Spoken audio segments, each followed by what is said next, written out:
Welcome to కాయి TV media. Jubilee Hills assembly ఉప ఎన్నికల ఓట్ల లెక్కింపునకు సర్వం సిద్ధమైంది.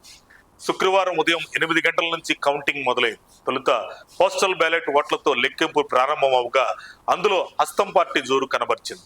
కౌంటింగ్ కోసం 42 టేబుళ్లను ఏర్పాటు చేశారు. ఓట్ల లెక్కింపు ప్రక్రియ 10 రౌండ్లలో పూర్తయ్యే అవకాశం ఉందని చెప్పారు.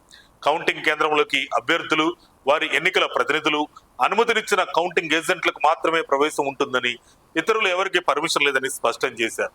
కౌంటింగ్ సెంటర్ పరిసరాల్లో సెక్షన్ 144 అమల్లో ఉంటుందన్నారు. మొత్తం 58 మంది అభ్యర్థులు బరిలో ఉండగా ప్రధానంగా కాంగ్రెస్, బీఆర్ఎస్ పార్టీల మధ్య తీవ్రమైన పోటీ నెలకొని ఉంది.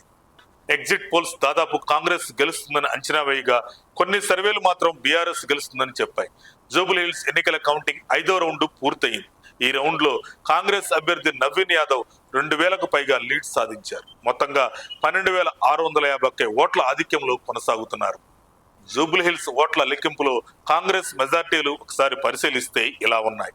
ఫస్ట్ రౌండ్ కు కాంగ్రెస్ మెజార్టీ 47 ఓట్లు, సెకండ్ రౌండ్ వచ్చేసరికి కాంగ్రెస్ మెజార్టీ 2,947 ఓట్లు, మూడో రౌండ్ లో బీఆర్ఎస్ కు ఆధిక్యం వచ్చింది, కానీ ఓవరాల్ గా కాంగ్రెస్ 3,100 ఓట్లతో ఆధిక్యంలో ఉంది. నాలుగో రౌండ్ లో కాంగ్రెస్ కు 9,567 ఓట్లు పోలవగా బీఆర్ఎస్ పార్టీకి 6,020 ఓట్లు వచ్చాయి. మొత్తానికి ఈ రౌండ్ ముగిసే వరకు 10,000 ఓట్లకు చేరువ అవుతున్న కాంగ్రెస్ లీడ్. తొలి 3 రౌండ్లలో 3,400 ఓట్ల ఆధిక్యంలో కాంగ్రెస్ ఉంది. ఇలా ఈ ఫలితాలు చూస్తుంటే జూబ్లీహిల్స్ ఉప ఎన్నికలో కాంగ్రెస్ అభ్యర్థి నవీన్ యాదవ్ విజయం సాధిస్తారని విశ్లేషకులు భావిస్తున్నారు. ఇప్పటి వరకు షేక్పేట, ఎర్రగడ్డ, రహమత్ నగర్ డివిజన్ల ఓట్ల లెక్కింపు పూర్తయింది. 4 రౌండ్ల కౌంటింగ్ ముగిగా నవీన్ యాదవ్ 9,000 ఓట్లకు పైగా ఆధిక్యంలో కొనసాగుతున్నారు.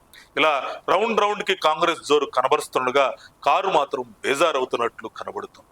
అంతిమంగా జూబ్లీహిల్స్ గడ్డ కాంగ్రెస్ అడ్డా అని 16 ఏళ్ల తర్వాత నిరూపించనుంది. మరిన్ని అప్డేట్స్ కోసం మా కాయి టీవీని సబ్స్క్రైబ్ చేసుకోండి.